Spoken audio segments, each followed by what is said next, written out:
On this episode of ResiWeek, is it the end of over-the-air DVRs? Is freight killing your business?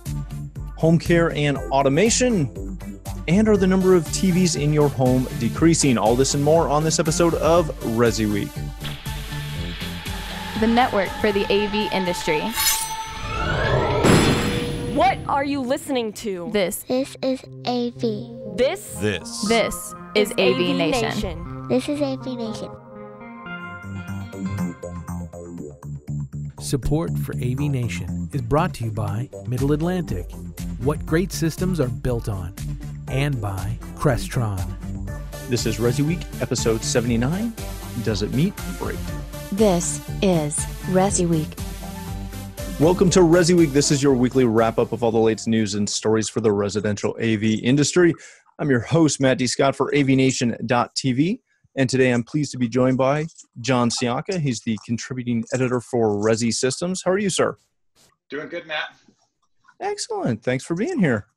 Thank you for having me. Then we have Todd Puma. He is the owner of Home Theater Advisors. No, that's Mark. I'm sorry. I was looking at it. I'm like, I know that's not right. I own something. I don't know what it is anymore. You work, you do stuff. Stay committed to it. Exactly. You got to own it. Last but not least, we have Joe Whitacker. He's the president of The Thoughtful Home. How are you, sir? Doing well. Glad to be here again. Wow. Yeah, your connection is not fantastic, but we'll see how it goes.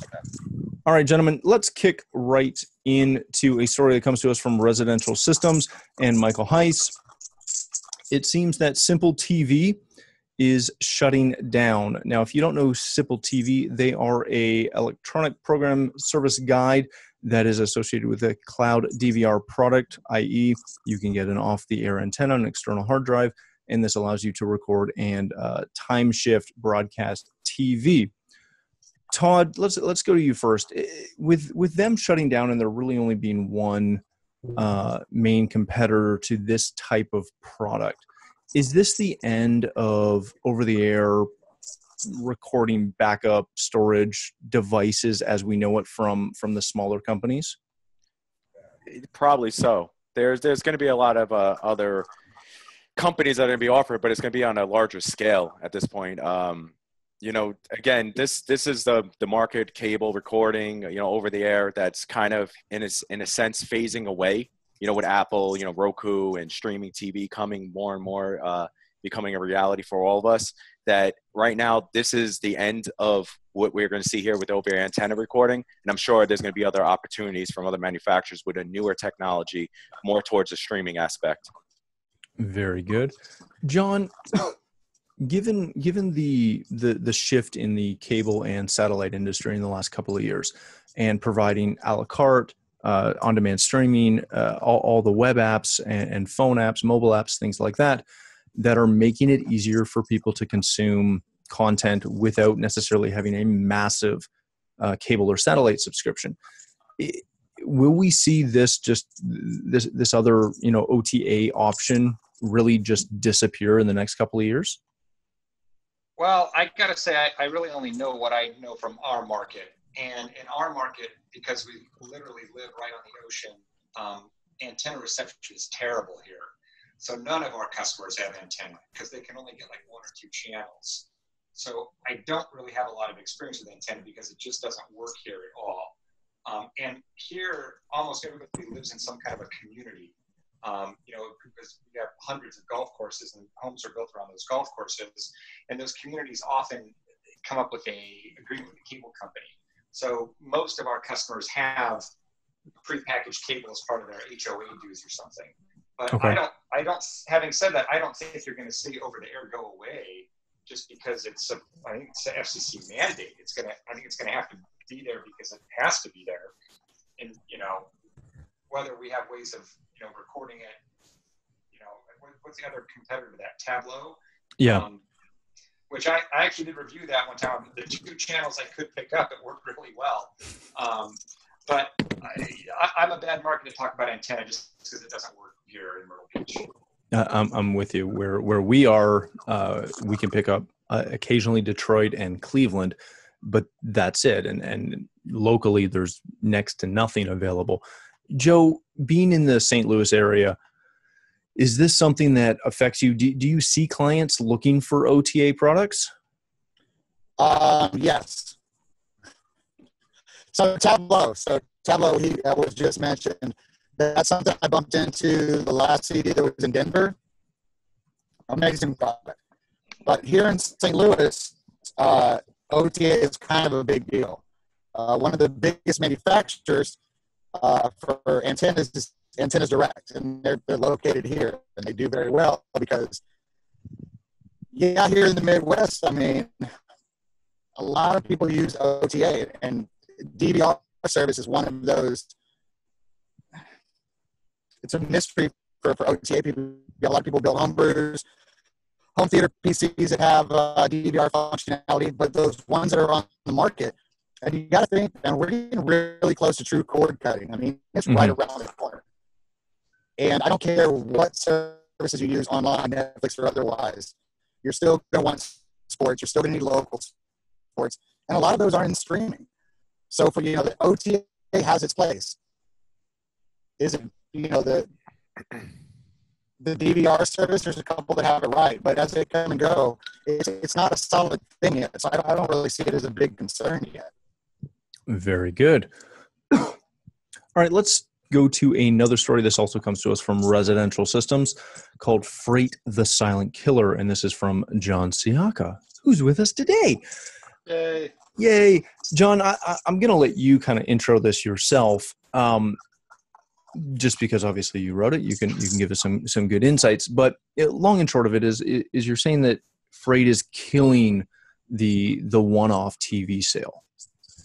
Well, what kind of brought it about is the primary video vendor that we do business with has not had a freight policy change in some time. And they just issued that starting August 15th, they're raising their prepaid freight to $1,500 from $1,000, which doesn't really sound like a lot. But when my partner and I started looking at it, what that was going to mean is that nearly every one of those single walk-in TVs that we sell is not going to meet freight anymore. And so, a lot of times, in some business, somebody walk in, they'll want to replace a 55, they'll want to upgrade, they'll want to get a TV. And if we have to pay a minimum of $150 in freight, that's basically going to make the television unsellable. So it's going to have a dramatic effect on the small company like us that does a lot of single unit sales. Very good. Todd, Not very good. No, not good at all. And I'll agree that we have locally here, our main supplier, it's a minimum, usually $100 freight fee for every time they ship a TV, unless we're buying, I think, $2,500 worth of video products. Todd, is this, obviously this affects the bottom line and this affects your ability to sell that panel, but does this change the way you do business, and should this force you to reevaluate what you're selling and maybe your clientele you're going after? See, with John, I can't relate with John on that because we don't stock TVs. We don't stock them either. That's the thing. But if somebody, you don't really have a showroom. That's correct. For us, we do. So it's not uncommon for someone to walk in and say, I want to get a new TV. And when the guy wants to get a new TV, he doesn't want to wait 2 or 3 weeks while you stack other TVs onto that order. So I think because we have a showroom, we encounter that probably more regularly than somebody without a showroom. I agree, John. I 100% agree with you. But we don't stock TVs either. My apologies. That's a death sentence. Yeah, with us, with the custom installation field, we kind of just go to one of the wholesalers. Ultimate is one of them that's local to us. And if we need a TV, we go through the list, let them carry it, let them deal with all the dues, and then we sell the TVs to our clients. Most of the time, we try to keep away from the television as much as possible. Try to have the customers get it. We'll go to Best Buy. We'll give them links. We'll say, these are the TVs that we would recommend you get, and let them purchase it through there. Just not to deal with any of the hassles of there's a problem, if the TV comes in broken, if, you know, everything that we always deal with, the pains of dealing with televisions. And with the issue that you're dealing with, we're not going to have to deal with that. Unfortunately, the manufacturer or the supplier that we're going to is going to deal with all those pains. But I could definitely see where you're coming from, just on aspect, just alone, when you have to hit a minimum order, you know, for, say, Crestron example. If in order for me to hit a minimum order for free freight, I have to spend an astronomical amount of money in order to do so. So what I'm doing is I'm stocking up on all these things I don't need at the moment. And we have all this inventory just because we needed to get one little IR kit. That was it. Well, the difference with a TV is, I mean, the freight on Crestron might be 5, 10, 15, 20 bucks. You know, the freight on a 43-inch TV is 157. The profit on a 43-inch TV is about $90. Yes. So with the Crestron, it's still a little different because they do signature required. So some of the products will get just like a little, like I was saying, like an IR kit, and it'll cost $25 to ship something small. And their prices, if they're shipping not complete, or this is any manufacturer, I'm not speaking just of Crestron. If someone's shipping not complete, then they're wind up charging an arm and leg for every single box that's shipped. That's not through, you know, the whatever $10,000 minimum for an order. And again, that has nothing to do with Crestron. It's just speaking in general. The frustration for us is that those walk-in guys, you know, the more people like that you tell them to go buy the TV somewhere else. No, it's not good for business. And the chance of them also doing, well, if I'm going to go to Best Buy and get the TV, I might as well just get the mount there, the cable there, and heck, now they install it too. I mean, now we've gone from selling a 65-inch TV and the whole service and go with it and having a new customer to nothing. And, you know, it's kind of a cascading effect. Oh, I agree. So here's the question, John. At what point do you take that, maybe not on a 43, but on a 65, where that client who walked in is interested in that UHD? He might talk to you about a soundbar. He might look at, let's talk receivers. Let's look at what our options are when you come out to install it. At what point do you eat that 157 to justify bringing in that new client? Well, I guess it would depend on how big of the TV was. There $157 in that TV, and could we pad that order with Blu-rays and receivers or things? There's going to come a period of time, I think, initially, because this hasn't even happened yet, so we're still trying to figure out what it's going to be. But you know, we'll start ordering 2 and 3 Blu-ray players, or we'll order a receiver, and we'll start. But it's going to come a point where I've got 10 receivers in stock. I just can't do any more of them. Right. John, can you go wholesale, like just for the TV aspect? Like, and you know, because I know you go direct with multiple brands in our industry. Is there any way just like kind of clipping out the TV manufacturers, go wholesale and let them deal with all that? I don't go wholesale with like one of the wholesale, like Waves or, you know, ADI or one of those manufacturers. They're the ones that are charging the shipping though. Well, we're buying this TV direct from the manufacturer, and their shipping policy is much cheaper than a vendor or than a distributor. Yeah, we pay no shipping on any of the TVs. That's what I'm saying. Certain like wholesale manufacturers, but shipping's free. It's all included, and the prices are still, you know, very attractive. Well, most of them are. I mean, that's kind of the boat we're in. But we're kind of the opposite of what you said. We, for the most part, we kind of make it if you're going to get a system from us, those TVs pretty much have to come from us. We need to bundle all the warranties together. We need to get everything exact so that, you know, when anything goes wrong, they're not having to call a Best Buy guy or this guy or that guy. It's all handled in-house. And although we are, you know, direct with Sony and direct with Samsung or whoever else, our primary TV business, like here in St. Louis, is the 2 big guys here is Atco and ADI. You know, that's where our Sony and our Samsung comes from. And down in Dallas, our Dallas branch, it comes from ADI, Wave, or Avid, because Avid has a local warehouse there. We don't pay any shipping on TVs, ever. And we have a minimum TV spec of we don't spec out a TV with less than a $250 profit on it. And we also don't sell a TV without the offer of ISF calibration. So, you know, the business model of it is different, so that this whole thing really doesn't affect me on a business model standpoint. Right, but it is definitely John's story is relating to thousands of other guys that in the pains that he's going through. It's definitely a valid concern. And that's going to be a good thing moving forward. And that's what one of the things I liked about John's story was it kind of gives, because it hasn't happened yet. That's the good thing. It gives everyone a chance to kind of reevaluate real quick before the bomb gets dropped on them. They get to stop and they say, okay, how can I maximize a couple of things? How can I change a couple of other things? How can I actually make this work for me? There's some places that's not going to happen, obviously. If you're like in Idaho Falls, Idaho, well, good luck. You're probably going to have to push these guys off to Best Buy or somebody. But that's what's great about the article coming out when he did is it hasn't happened yet. I mean, too many times somebody doesn't write about something and it just drops in your lap and you're like, oh man, what am I going to do now? So that was kind of a good thing. I think getting the word out ahead of time to make everybody stop and pause is great.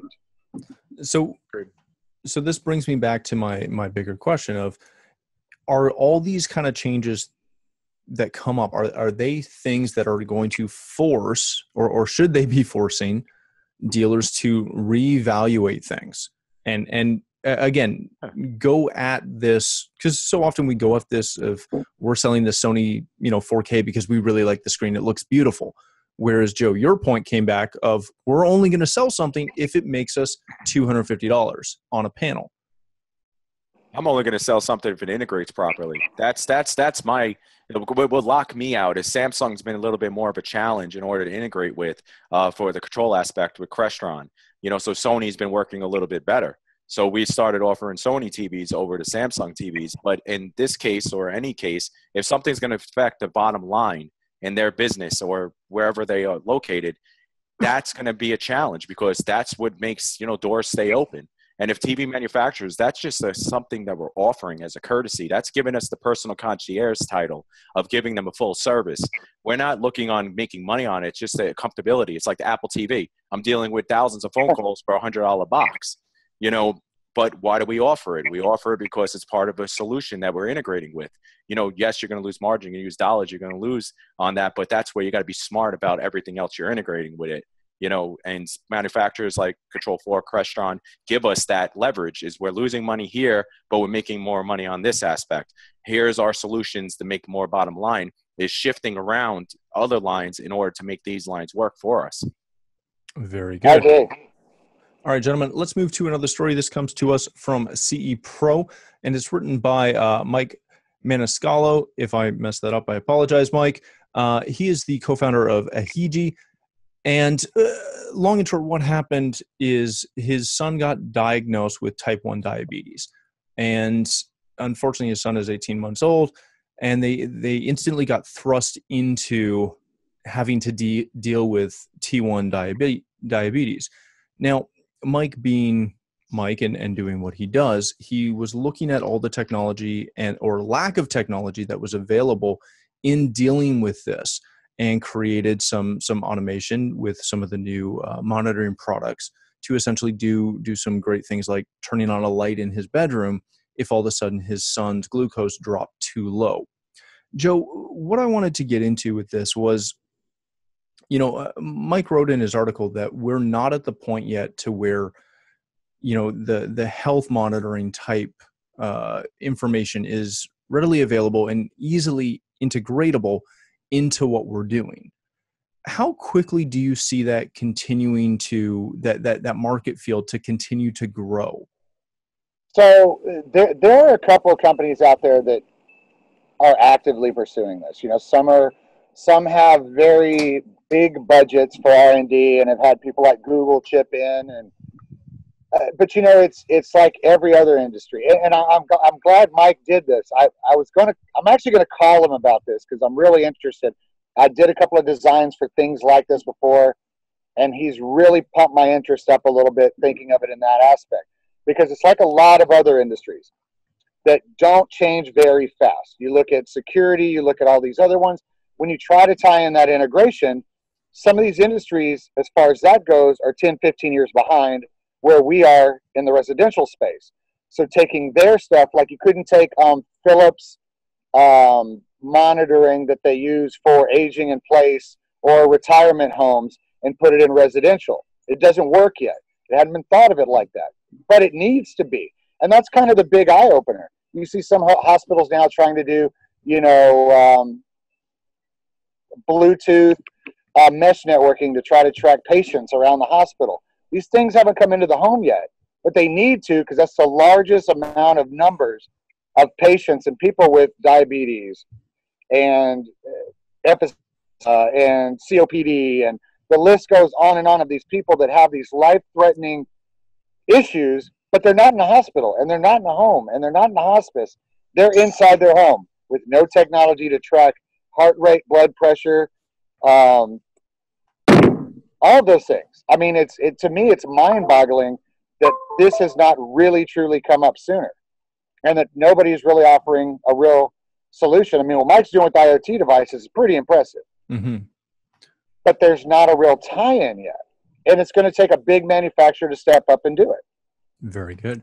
John, given that this is essentially in its infancy as far as tying in health monitoring tools and home automation, is this a market that home technologists are going to go after, or is this going to be kind of your off-the-cuff package device that comes to you from GE or Philips or any one of the major medical manufacturers? Well, I have a 15-month-old, so I could definitely relate to Mike. Fortunately, Audrey doesn't have diabetes, but I could relate to wanting to use technology to monitor. We have something that she used to wear at night on her foot that monitored her blood oxygen level and her pulse rate and would notify us if something got out of level. So I get that. My concern would be if, heaven forbid, something were to happen and the technology did not alert you, what kind of liability is that going to put the integrator in?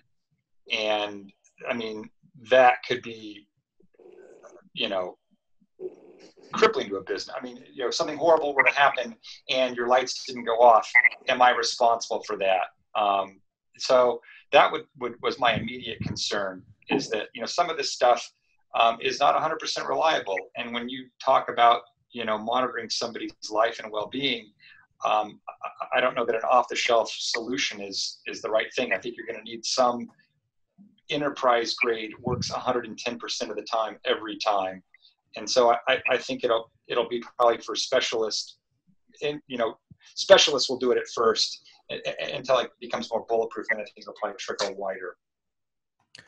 Todd, is that where it needs to go, or are there opportunities there for maybe not a life and death situation, but something as simple as monitoring your kid's location so if they get outside of the house without you being there?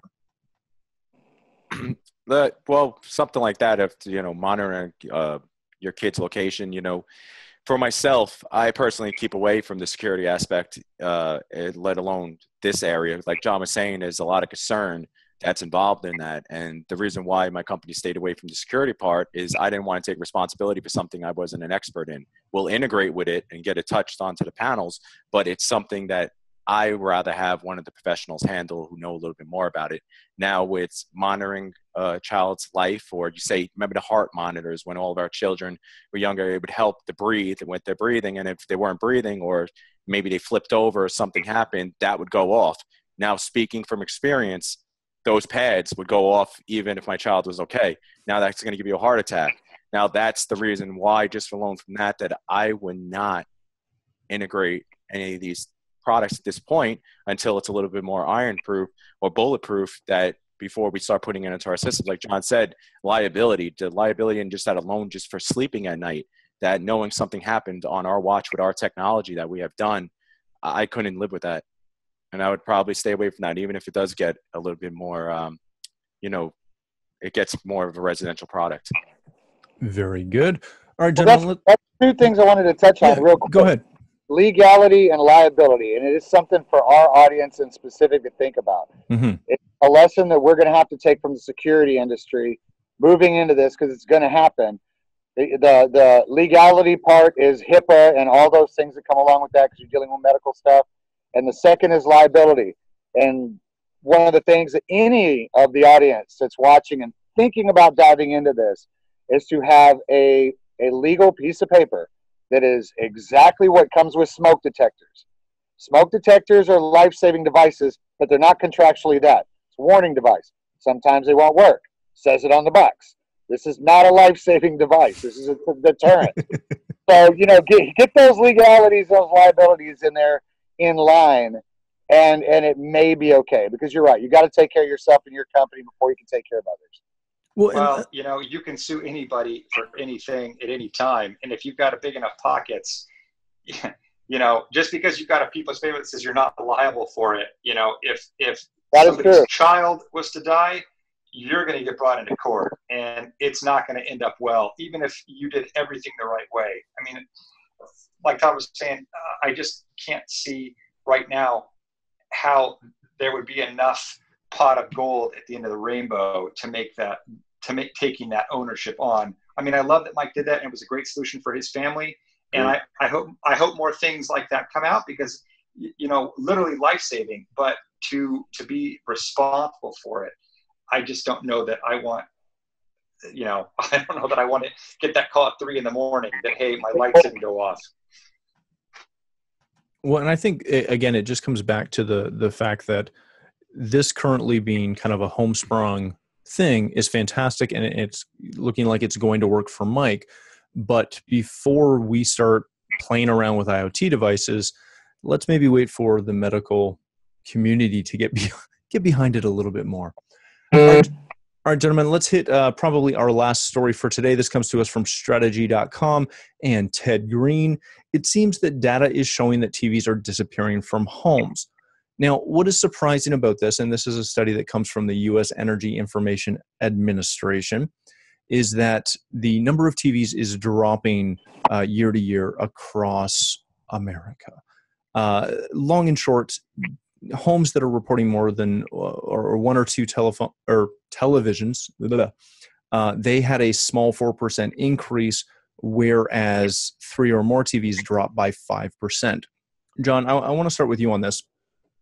Is this indicative of something bigger than just essentially the culture shift of young children maybe no longer needing a TV in their home because they have a phone?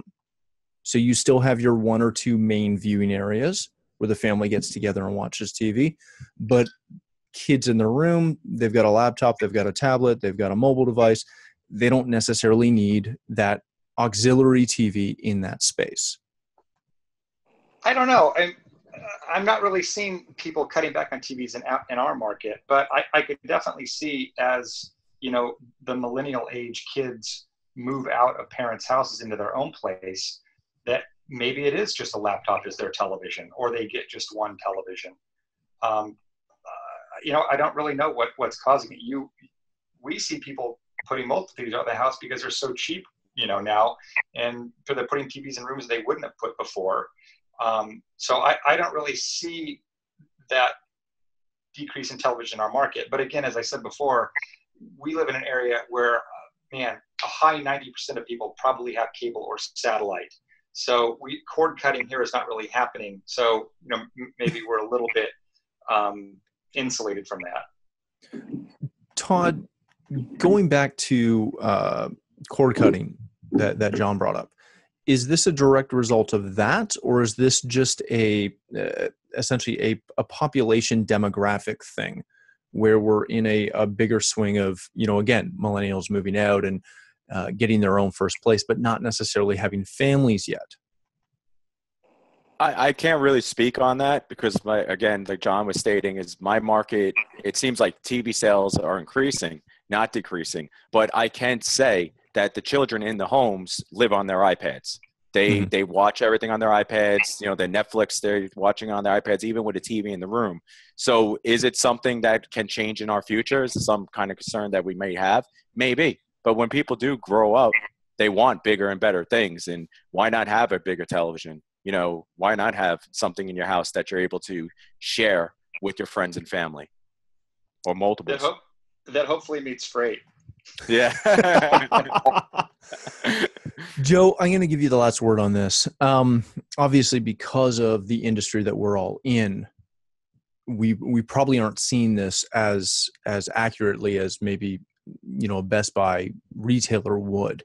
What does this mean for the future? I agree with everything that's been said so far. We're very well insulated as far as these consumer reports where these things are going down. A great point was made a second ago. There's a TV going on right now inside the house, but there's 5 iPads going. So, I mean, when these kids grow up, nobody's going to sell TVs anymore. But, I think for our market, I mean, just our company, I think minimum TV installation on a minimum job is 8 in a house. That's a minimum. And, some of these aren't huge houses. They just have them in their bathroom, in their bedroom, in their kitchen, because TVs are cheap. It's commodity. You can put them everywhere. But, I mean, a small TV is cheaper than a set of in-ceiling speakers nowadays. So let's get those numbers correct. I think our industry itself is kind of insulated from these kind of polls that go out. They're hitting up. A lot of these are just consumer. These are people that go to Best Buy, Target, wherever. Magnolia. They don't go to Magnolia, but they go to Best Buy. So I think we're insulated from this, which is a good thing for us. But moving forward, a lot of as these children are growing up, it is eventually going to trickle to us. But right now, I agree with everybody on today. I mean, we're insulated. We're protected right now. I think, and we'll close out with this, I also think that this will change over time, because there comes a time where as a 20-something, you're fine snuggling with your significant other and watching a laptop on the table in your 1-bedroom apartment. But when you buy a house and you have a big blank wall, you're probably going to put a TV there. All right, gentlemen. Go ahead. So it's probably going to be a big one too. Yeah, it's probably going to be a big one because you use that laptop for so long. All right, gentlemen, let's wrap up today. Thank you so much for joining us. John, if people want to connect with you, where can they do that? I'm on Twitter at Sciacca Tweets, and they can go to johnsciacca.com. Very good. Todd, thanks for joining us. Where can people connect with you? You can contact me on Twitter at Todd Anthony Puma or thesourcehometheater.com. Very good. Joe, thanks for joining us and enjoying the patio while you're at it. Where can people find you? They can find us on Facebook at The Thoughtful Home, and they can find me either at CDSC Pro or wherever else I may turn up. Very good. Thanks again, gentlemen, for joining us. For myself, if you'd like to connect with me, you can find me at Matt D. Scott on Twitter and every other social platform. But more importantly, please take a moment to stop by AVNation.tv. You'll find this show as well as a wide variety of other shows with all the verticals that we cover. When you visit the website, please take a moment to check out our underwriters. We're extremely thankful for their support and ask that you support them as well. Thanks again for joining us. That's all the time we have for this episode of ResiWeek.